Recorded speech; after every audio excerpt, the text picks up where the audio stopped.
Tonight, we're covering the life and legacy of the legendary Alexander the Great. Alexander was a brilliant military strategist, a fearless conqueror, and a visionary leader whose ambition reshaped the ancient world. From his daring invasion of Persia to his relentless expansion into India, his conquests created one of the largest empires in history. His influence on warfare, culture, and leadership is still felt today. So, before we dive into this incredible journey, take a moment, if you haven't already, to like the video and subscribe to the channel. Also, let us know the time and location from which you are watching. Now, let's get right into our fascinating story, and we hope it helps you learn while you sleep. On a warm summer night in 356 BC, in the city of Pella, the capital of Macedonia, a child was born who would one day change the world.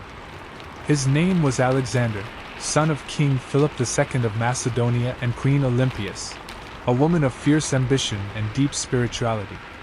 From the moment of his birth, it was clear that Alexander was destined for greatness. Legends surrounded his arrival. Some claimed that his mother had dreamed of a thunderbolt striking her womb, a sign that her son would be powerful beyond measure. Others whispered that Zeus himself was his father, a belief that Alexander would later use to solidify his divine status among his followers.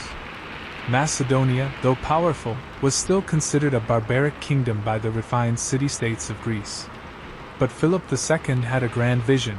He was determined to make Macedonia the dominant force in the Greek world, and he ensured that his son was raised to be a warrior and a leader from birth. From an early age, Alexander was trained in both mind and body. His father saw to it that he was skilled in combat, teaching him to ride horses, wield a sword, and lead men into battle. His mother, Olympias, filled his mind with tales of gods and heroes, telling him that he was a descendant of Achilles, the greatest warrior of Greek mythology. One of the most famous stories from Alexander's childhood was his taming of Bucephalus, a wild and untamable horse. When no one else could control the beast, the young Alexander stepped forward. He studied the horse carefully, and realized that it was afraid of its own shadow. Slowly, he turned Bucephalus toward the sun so that its shadow was no longer visible. Then, with calm confidence, he mounted the horse and rode it with ease. Philip, watching in awe, turned to his son and said, "My son, you must find a kingdom big enough for your ambitions. Macedonia is too small for you." At the age of 13, Alexander was sent to study under the greatest philosopher of the time, Aristotle. For 3 years he absorbed lessons on science, politics, literature, and philosophy. He learned about Homer's Iliad, which became his most cherished book, and he carried a copy with him throughout his life. He idolized Achilles, seeing himself as a modern version of the legendary hero. But Aristotle taught him more than just history and philosophy. He taught him the importance of strategy, leadership, and the art of persuasion. These lessons would shape Alexander into a brilliant commander and visionary leader. By the time Alexander reached 16, his father was preparing for his greatest ambition, the invasion of Persia. But before Philip could carry out his plans, he was assassinated under mysterious circumstances. Some whispered that Olympias had been involved. Others suspected that Alexander himself had a hand in it. Regardless of the truth, Philip was dead, and at just 20 years old, Alexander ascended to the throne. The world was about to witness the rise of a conqueror unlike any before him. With Macedonia now under his control, Alexander set his sights on his father's dream, the conquest of Persia. But first, he had to secure his rule. The young king had many enemies, and if he was to fulfill his destiny, he would have to crush them all. At just 20 years old, Alexander III of Macedon became king after the sudden assassination of his father, Philip II. But his ascension to the throne was not guaranteed. Macedonia was filled with enemies, rivals, and traitors who saw him as too young, too inexperienced to rule. If he was to fulfill his father's dream of conquering Persia, he first had to prove himself worthy of the crown. As soon as Philip was murdered, many of the Macedonian nobles saw an opportunity. Some believed they could control Alexander, while others sought to seize the throne for themselves. Alexander acted swiftly and brutally. He executed all those who threatened his rule, including potential rivals within his own family.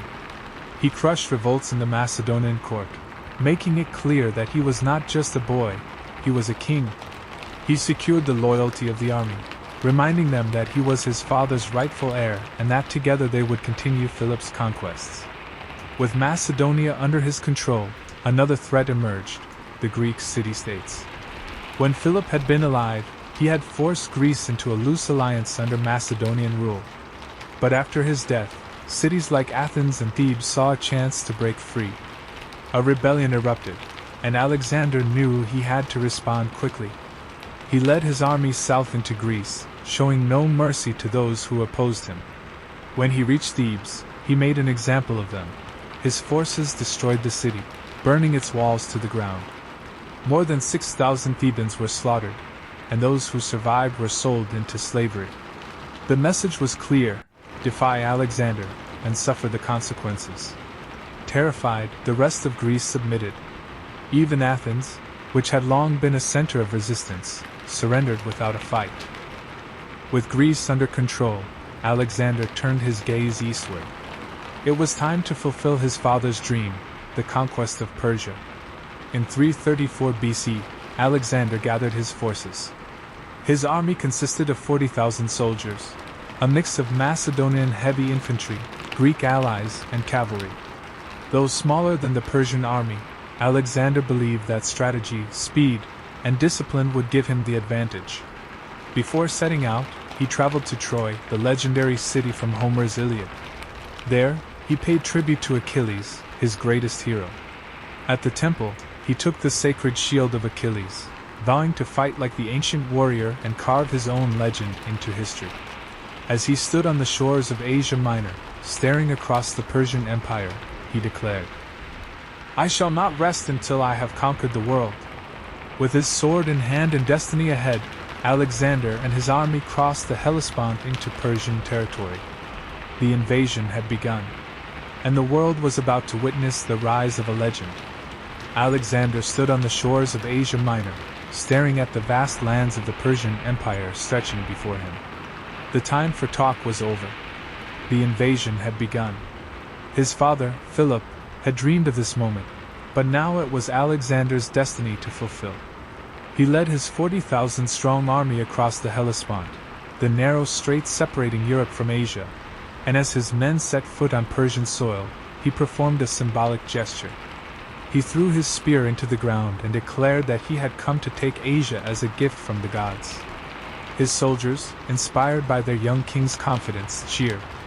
They were ready to fight, and they had no doubt that Alexander would lead them to victory. The Persian Empire, ruled by King Darius III, was the largest and most powerful civilization of its time. It stretched from the Mediterranean to India, controlling vast armies and enormous wealth. Many thought it was too vast to be conquered, but Alexander saw not an invincible empire, but a disorganized and fragmented enemy.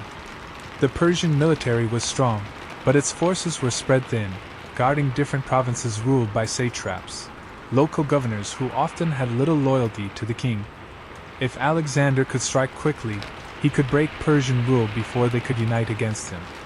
The first test of the campaign came at the Battle of the Granicus River. The Persian satraps, realizing that Alexander had arrived, gathered their forces and positioned themselves along the riverbank, ready to block his advance. Their heavy cavalry, considered among the best in the world, stood in formation, confident that they could stop the young Macedonian. The Persian commanders believed that no army would be reckless enough to cross a river under attack. But they had underestimated Alexander's audacity. Without hesitation, he ordered his companion cavalry, his elite horsemen, to charge straight into the river, leading the assault himself. His soldiers followed, splashing through the rushing water as Persian arrows rained down on them. In the chaos, Persian cavalry swarmed toward Alexander, but he fought ferociously, cutting down enemy warriors while his men pushed forward. The battle quickly turned brutal, with Macedonian and Persian fighters clashing in the shallow waters of the river, swords clanging and shields splintering. At the height of the battle, Alexander was nearly killed. A Persian noble rode straight toward him, sword raised, ready to strike him down. But at the last second, Clitus the Black, one of Alexander's closest commanders, intercepted the attack, slicing off the Persian's arm before he could land the fatal blow. It was a close call, but Alexander did not falter. He pressed forward, his army gaining ground. Within hours, the Persian line collapsed, their cavalry routed, and the satraps fled the battlefield. The Battle of the Granicus was Alexander's first major victory against Persia, and it sent a powerful message. This young Macedonian king was not to be underestimated. He had defied the odds, and now the Persian cities across Asia Minor began to tremble. Some prepared to resist. Others, fearing his wrath, surrendered without a fight. Either way, the conquest of Persia had truly begun. With the victory at Granicus, Alexander had shattered the first line of Persian resistance. The satraps of Asia Minor had failed to stop him, and news of his triumph spread quickly. Some cities, realizing that defiance would bring destruction, surrendered immediately. Others, still loyal to the Persian king Darius III, fortified their walls and prepared for war. But Alexander had no intention of slowing down. His strategy was simple: move fast, strike hard, and leave no room for resistance. Marching south along the Aegean coast, Alexander liberated Greek cities that had been under Persian rule for centuries. The people welcomed him as a hero, throwing open their gates and declaring their loyalty. In Ephesus, he was hailed as a liberator, and he restored the city's great temple to Artemis, earning the devotion of its citizens. In Miletus, however, the Persians had gathered a fleet to hold the city against him. Knowing he could not yet challenge the Persian navy at sea, Alexander besieged the city from land, cutting off supplies and forcing them to surrender. Not all cities submitted so easily. In Halicarnassus, a heavily fortified city defended by the Persian commander Memnon of Rhodes, Alexander faced one of his toughest battles yet. Memnon, a brilliant strategist, knew he couldn't defeat Alexander in open battle, so he used hit-and-run tactics, setting ambushes and striking at night. His men launched fire arrows at Alexander's siege engines, burning them before they could breach the city walls.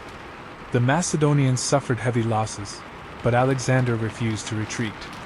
He ordered his soldiers to keep attacking, pushing his siege weapons forward despite the enemy's relentless counterattacks. The fighting dragged on for weeks, with both sides suffering heavy casualties. Finally, after multiple breaches in the walls, Alexander's men stormed the city, forcing the Persians to flee by sea. Memnon and his remaining troops escaped, but Halicarnassus belonged to Alexander. He had once again proven that no city could stand against his relentless advance. With Asia Minor now firmly under his control, Alexander turned his gaze further east. The Persian Empire was vast, but its strength depended on the loyalty of its satraps, and many of them were beginning to doubt King Darius. Alexander allowed local rulers to remain in power, as long as they swore allegiance to him. This policy made it easier for him to govern, and it also weakened Persian unity. As he pushed inland, he arrived at the legendary city of Gordium, where an ancient prophecy awaited him. Inside the city stood the Gordian knot, an intricate and tightly bound rope said to be impossible to untie. The legend claimed that whoever unraveled it would rule all of Asia. Alexander, always eager to prove himself, walked up to the knot and examined it. Instead of struggling to untie it, he drew his sword and sliced it in half with a single stroke. The message was clear. He would not wait for destiny to grant him Persia. He would take it by force. With the Gordian knot severed by his sword, Alexander had symbolically declared himself the future ruler of Asia. His army, already convinced of his divine destiny, now saw him as a man favored by the gods. But his greatest challenge still lay ahead. The Persian king Darius III, having underestimated the young Macedonian, was now fully aware of the threat. No longer relying on local satraps to stop him, Darius gathered an enormous army and prepared to meet Alexander in battle. By 333 BC, Alexander's forces marched into Cilicia, a key region leading into the heart of the Persian Empire. There, he received intelligence that Darius had assembled an army twice the size of his own near the town of Issus. If Alexander was to claim Persia, he would have to face its king in open battle. He welcomed the challenge. As the Macedonian army advanced, they found that Darius had positioned his forces along the banks of the Panaris River, using the rugged terrain to limit Alexander's ability to maneuver. The Persian army stretched in a long, impenetrable line, with Greek mercenaries, elite cavalry, and war chariots forming its core. Darius, confident in his overwhelming numbers, sat on his royal chariot at the center of the battlefield, surrounded by his best warriors. But numbers had never intimidated Alexander. He studied the battlefield and saw an opportunity. Instead of attacking head-on, he focused his assault on one weak point, the left flank of the Persian army. He personally led his companion cavalry, charging into the Persian lines with lightning speed. His forces struck like a spear, cutting deep into the Persian ranks and forcing them into disarray. The Persians fought fiercely, but they were not as disciplined as the Macedonians. As their left flank collapsed, chaos spread through their ranks. Seeing his army faltering, Darius panicked. Instead of regrouping, he did the unthinkable. He turned his chariot around and fled the battlefield. The sight of their king abandoning them shattered Persian morale. Within minutes, the entire Persian army broke ranks and ran. The Battle of Issus ended in a crushing victory for Alexander. Thousands of Persian soldiers lay dead, and countless more had surrendered. But the greatest prize was yet to come. Darius' own family had been captured in the chaos. His wife, mother, and daughters were now in Alexander's custody. Rather than mistreat them, Alexander showed them respect and kindness, further proving himself to be a ruler not just of war, but of diplomacy. With Darius in retreat, the road to Persia lay open. But instead of chasing the fleeing king, Alexander made a bold decision. He turned south.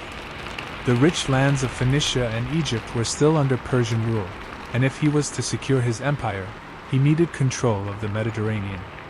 His conquest was far from over. In the lands ahead, he would face sieges, betrayals, and one of the greatest challenges of his career, the fortified island city of Tyre.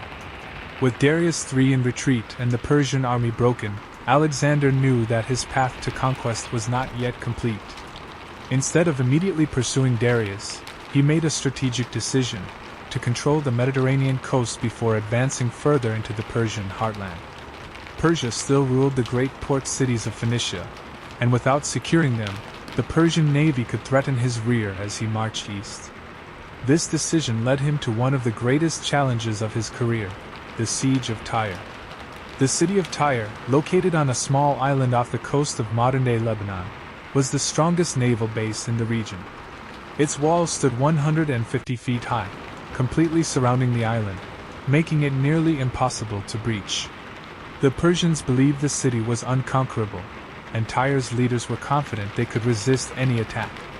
But Alexander, determined as ever, was not a man to accept defeat. At first, he sent envoys, demanding Tyre's surrender. The Tyrians mocked his requests and executed his messengers, throwing their bodies into the sea. Enraged but undeterred, Alexander declared that Tyre would fall, no matter the cost. The problem was getting to the city. Tyre was half a mile from the mainland, and the Macedonian army had no fleet capable of launching a direct assault. But Alexander, always thinking beyond conventional strategies, ordered his engineers to build a massive causeway, a stone bridge extending from the shore to the island. Day by day, his men dumped rocks, sand, and timber into the sea, slowly extending the land toward Tyre. The Tyrians, watching from their towers, laughed at the effort, launching fire ships to burn the bridge and sending archers to harass the builders. But Alexander's army did not stop. Every time the causeway was damaged, they rebuilt it stronger. After months of relentless work, the causeway reached the island's walls, and Alexander's engineers brought forward siege towers and battering rams. His men stormed the walls, engaging in brutal hand-to-hand combat as the Tyrians desperately fought back. But the Macedonians had momentum, and after 7 months of siege, the walls were finally breached. What followed was merciless. Enraged by the Tyrians' defiance and the loss of many Macedonian soldiers, Alexander allowed his men to take their revenge. The city was sacked, thousands were killed, and 30,000 survivors were sold into slavery. The once mighty Tyre, which had stood for centuries, had fallen to the unstoppable force of Alexander. With the Mediterranean now secure, Alexander's next target was Egypt, the jewel of the Persian Empire. But instead of finding resistance, he was welcomed as a liberator. The Egyptians, long resentful of Persian rule, hailed Alexander as a god. In 332 BC, he arrived in Memphis, where priests crowned him pharaoh, and he made offerings to the gods of Egypt. But it was in the western desert that Alexander had one of the most profound moments of his life. He traveled to the Siwa oasis, where the oracle of Ammonius, the Egyptian god of kingship, awaited him. After consulting with the priests, Alexander emerged convinced that he was the son of Zeus Ammonius, a divine figure destined to rule the world. His transformation from Macedonian king to godlike conqueror was complete. Now, only one enemy remained, Darius III in the heart of the Persian Empire itself. The final showdown was coming, and Alexander would stop at nothing to claim his destiny. With Egypt firmly under his control, Alexander had become more than just a king. He was now a pharaoh, a living god in the eyes of the Egyptian people. His coronation in Memphis and his visit to the oracle of Ammonius at Siwa only reinforced his belief that he was destined for greatness beyond mortal rulers. But he had no time to rest. His true goal remained the total conquest of Persia. In 331 BC, Alexander led his army back east, marching toward Mesopotamia, where Darius III was gathering his largest army yet. The Persian king had learned from his previous defeat at Issus and now assembled a force that vastly outnumbered the Macedonians. Reports suggested that Darius had over 200,000 soldiers, including war elephants, chariots, and elite Persian cavalry. By contrast, Alexander commanded a much smaller force, about 47,000 men, but his army was disciplined, battle-hardened, and led by the greatest strategist of the age. The two armies met near the village of Gaugamela, in what is now modern Iraq. Unlike at Issus, Darius had chosen flat, open terrain that favored his larger army and cavalry. He had even ordered the battlefield to be cleared and leveled, ensuring that his deadly side chariots could operate without obstacles. This was to be his final stand, the battle that would decide the fate of the Persian Empire. The night before the battle, Alexander gathered his generals and devised a bold strategy. He knew that if he engaged Darius head-on, his army would be crushed by sheer numbers. Instead, he planned to use speed and deception to lure the Persians into overextending their forces, creating an opening for a decisive strike. His confidence remained unshaken. While his men prepared for combat, Darius, in his camp, was said to have spent the night awake, trembling at the thought of facing Alexander again. At dawn, the Macedonians formed their battle lines. As expected, Darius ordered his chariots to charge first, their razor-sharp blades spinning toward the Greek phalanx. But Alexander had anticipated this. His men opened gaps in their ranks, allowing the chariots to pass harmlessly before surrounding and cutting down their riders. With the Persian charge neutralized, Alexander saw his opportunity. He led his companion cavalry in a bold flanking maneuver, riding hard to the right and drawing the Persian left wing out of position. Darius, thinking this was a full retreat, committed his reserves to chasing Alexander down. This was his fatal mistake. As the Persian army overextended, a massive gap opened in the center, and Alexander wasted no time. He pivoted his cavalry, turned sharply, and charged straight toward Darius himself. Seeing the Macedonian cavalry break through his lines, Darius panicked, just as he had at Issus. His bodyguards fought desperately to hold off Alexander's charge, but the sight of their king fleeing the battlefield once again shattered Persian morale. The Macedonians cut down thousands of Persians, and the once mighty army collapsed in chaos and retreat. The Battle of Gaugamela was over. Alexander had achieved his greatest victory, and with it, the Persian Empire was now his for the taking. Babylon, Susa, and Persepolis, the richest cities in the world, awaited him. Darius, once the great king of Persia, was now a fugitive, hunted by his own people. But Alexander was not just a conqueror. He was about to make a fateful decision, one that would forever blur the line between Macedonian and Persian rule. With Darius III defeated once again, Alexander marched triumphantly into Babylon. The city, one of the greatest in the ancient world, welcomed him as a liberator rather than an invader. Unlike previous conquerors, Alexander did not plunder Babylon. Instead, he honored its traditions, paid tribute to its gods, and restored its temples. This was not merely an act of generosity. It was a clear signal that he was not just a Macedonian king, but a ruler of all peoples. From Babylon, he advanced to Susa, another jewel of the Persian Empire. There, he found immense wealth, riches beyond imagining, gold, silver, and treasures stored for centuries. His men, who had marched with him for years through battle after battle, were finally rewarded. But the greatest prize awaited him further east, Persepolis, the heart of Persian power. The march to Persepolis was swift. The once proud Persian armies were broken, their commanders either dead or in hiding. When Alexander reached the city, he found the famous palace of Xerxes, the symbol of Persian rule. Unlike in Babylon, there was no resistance. The city was his. But in a shocking turn, he did what no previous conqueror had dared. He ordered the burning of the palace. Some say he did it in revenge for the Persian invasion of Greece over a century earlier. Others claim it was an impulsive decision, fueled by alcohol and celebration. Whatever the reason, as the flames consumed Persepolis, it marked the end of the Persian Empire as it had been known for centuries. The house of Darius and Xerxes was no more. But Alexander's conquest was not yet complete. While Alexander was securing his rule, Darius III was still alive, fleeing eastward with a handful of loyal followers. Though he was no longer a true king, his existence was a threat.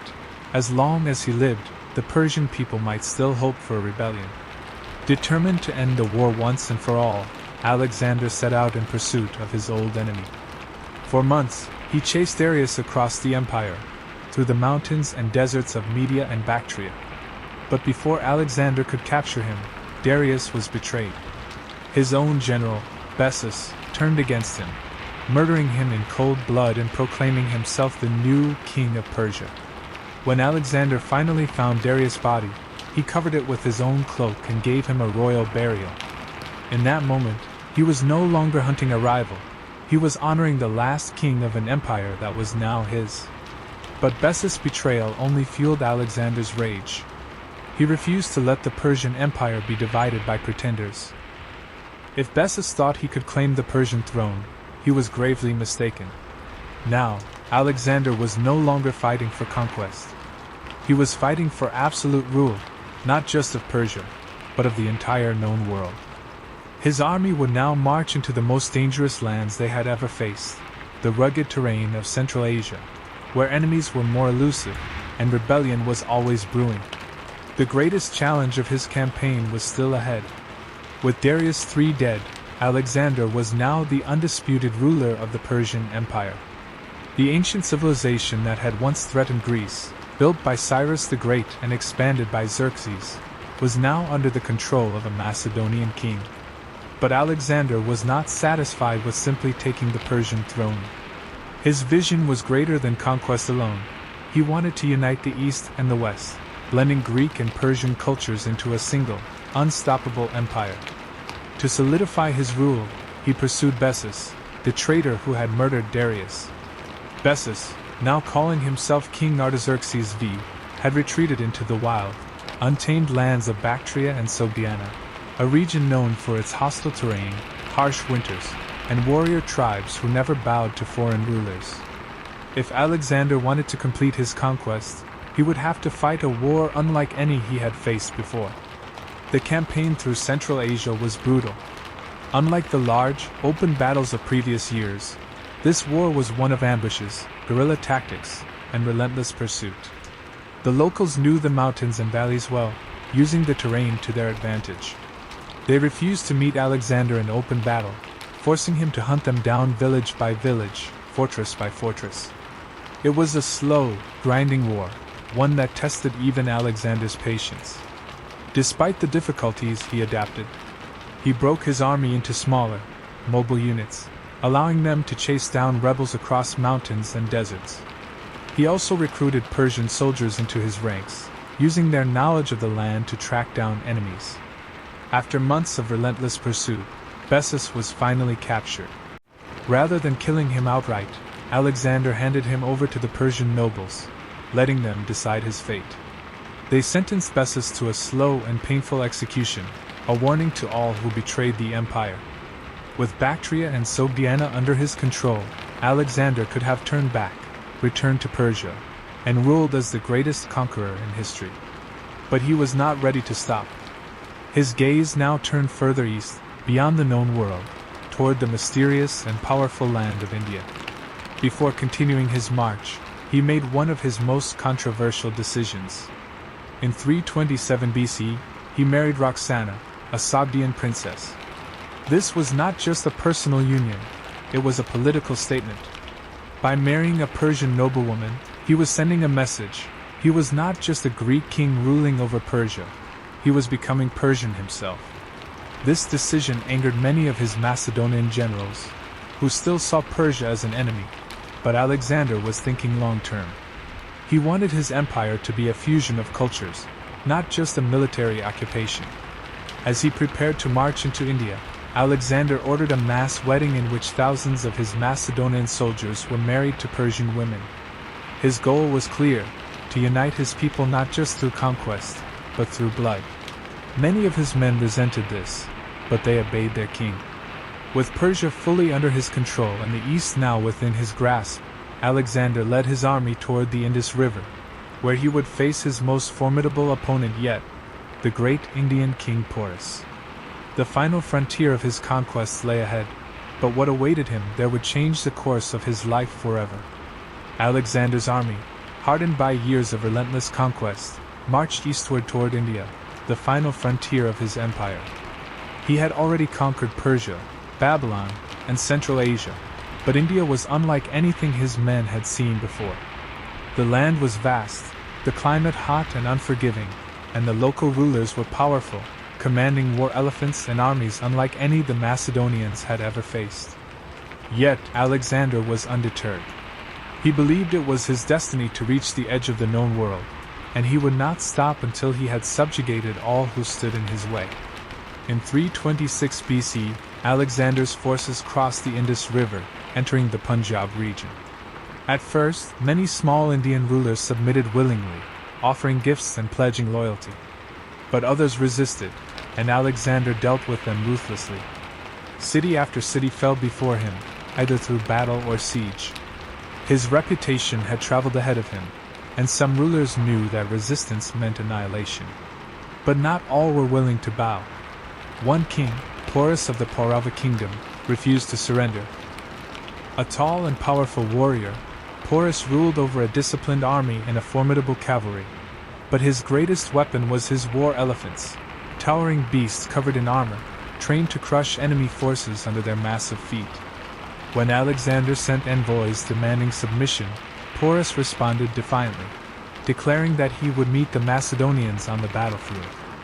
Alexander, eager for a worthy challenge, prepared for battle. The two armies clashed at the Battle of the Hydaspes River, one of the most intense and strategically demanding battles of Alexander's career. The battlefield was drenched in monsoon rains, turning the ground into thick mud that made movement difficult. Porus positioned his 200 war elephants at the front of his army, with thousands of archers and infantry behind them. His plan was clear: use the elephants to break Alexander's formations while his soldiers cut down the scattered Macedonians. But Alexander had studied his enemy well. He knew that elephants were powerful but also unpredictable. Instead of attacking directly, he used hit-and-run tactics, sending his cavalry to harass the Indian flanks while his archers and javelin throwers targeted the elephant riders, forcing the massive beasts into confusion. As the battle raged on, the elephants, frightened and enraged, began trampling their own soldiers, causing chaos within Porus' ranks. Seizing the moment, Alexander led his elite companion cavalry in a decisive charge, striking the weakened center of Porus' army. The Macedonians pushed forward relentlessly, cutting down exhausted Indian warriors. Porus himself fought bravely, refusing to retreat even as his army collapsed around him. Eventually, surrounded and severely wounded, he was captured. When Alexander met Porus in person, he was impressed by the king's bravery and resilience. Instead of executing him, Alexander asked how he wished to be treated. Porus, bleeding but unbowed, simply replied, "Like a king." Alexander, amused and respecting his enemy's courage, not only spared him, but allowed him to keep his kingdom, making him a loyal ally. This was the way Alexander ruled. He conquered through war, but he secured his empire through diplomacy and respect. With India now under his control, Alexander stood victorious once again. But his army, exhausted after years of conquest, had begun to question their king's endless ambition. Alexander's dream was to march even further, perhaps into the unknown lands beyond India. But his men, longing for home, would soon challenge him in a way no enemy had before.